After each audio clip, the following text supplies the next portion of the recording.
Ito po kasama po sa mga, napag-usapan sa hearing, 'no?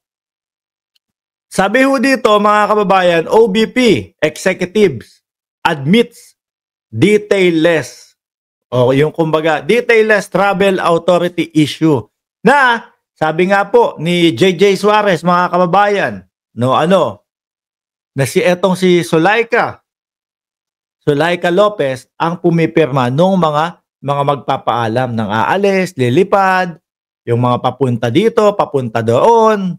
Sabi ni Mer Javier, watching from Masinloc, Zambales. Shoutout po sa inyo. So ngayon, mga kababayan, pumapayag pala sila doon sa OBP na tipo bang, oh ganito alis ako, lilipad ako, pupunta ako sa ganito. O saan punta mo? Kailan balik mo?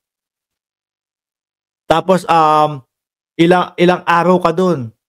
Pumapayag sila kahit na hindi idinidetalye sa kanila kung saan yung patungo.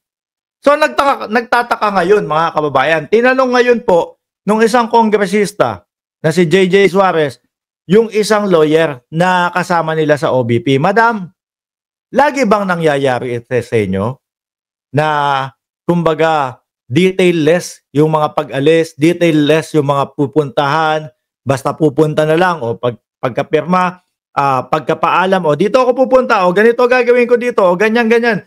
Walang oras, walang panahon at walang kahit ano.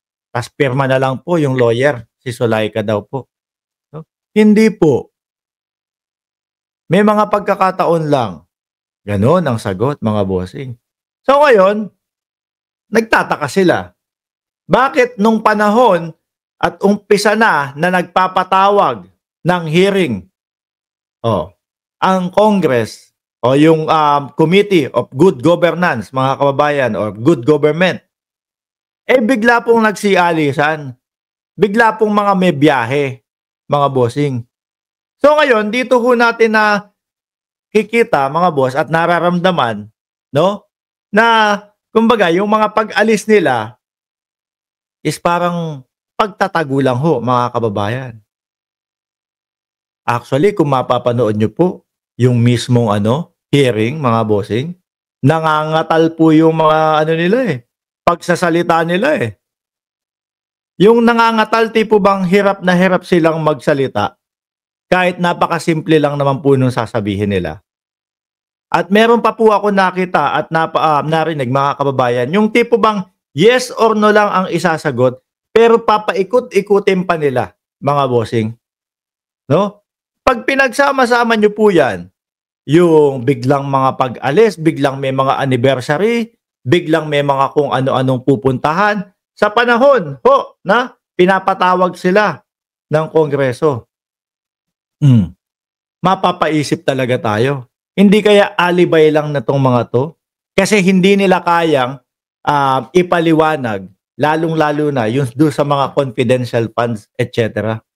Ang hirap po kasing paliwanag, mga kababayan, especially, no?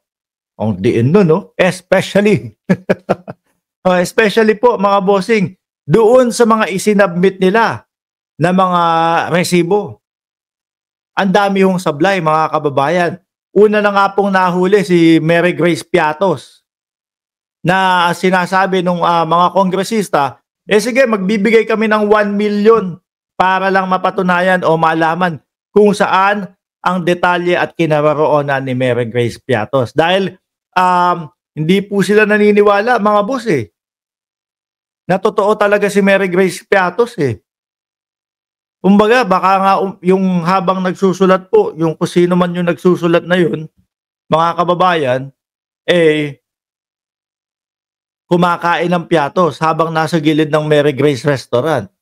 Baka kaya naisip niya, Mary Grace Piatos, sa dami po nung pipirmahan, sa dami po nung gagawin na mga resibo na sinasabing bogus. Wala na. O kahit, ang hirap din po mga kababayan, iisip ka ng napakaraming pangalan. Una na yon si Mary Grace Piatos. At eto naman po, mga bossing, muntik pang madamay yung komedyante. No? Na si Yoyoy Villame. Meron naman sila. Kokoy Villamin naman. Muntik ding madamay yung basketball player. Yoyoy Villamin yon, Kokoy Villamin naman sa kanila. Ano ho? Pag pinagsama-sama mo yung biglaang mga pag-alis, yung mga tanungin mo, ano detalye kung saan pumunta yung mga yan? Eh, hindi namin alam ho eh. No? Basta meron kaming anniversary sa Office of the Vice President. Tapos ano pa? Si Yoyoy Villamin, si Kokoy Villamin, at si Mary Grace Piatos, tapos yung mga date pa po, mga bossing, nung date pa po nung mga resibo, na ang resibo November, no? Nakasulat, tapos December pa nila makukuha yung confidential funds. Doon ho tayo mga kababayan, mapapaisip talaga dito sa mga ito, no? Na talagang merong kaduda-duda. Merong mga hindi maipaliwanag. Kaya ang nagiging hakbang nila is yan. Mag-imbento ng kung ano-ano. Sabi ni Jordan G. o Marimar na next dyan. Sabi ni Maria A.S. Mana, nag-ask ng kondo parang jet sa bilis. Nung tinanong kung papaano ginasta, sobrang bagal mag-explain. Parang pagong at iwas pusoy ang mga kawatan. Totoo ho, mga bossing. Kung makikita nyo ho sila, mga boss, talaga namang hindi mo alam kung ano sasabihin nila eh. Yung talagang rekta, yes or no, iikot pa ho sila. No? Pupunta muna silang Luneta bago diretsuhin yung sagot doon sa munisipyo ng Maynila.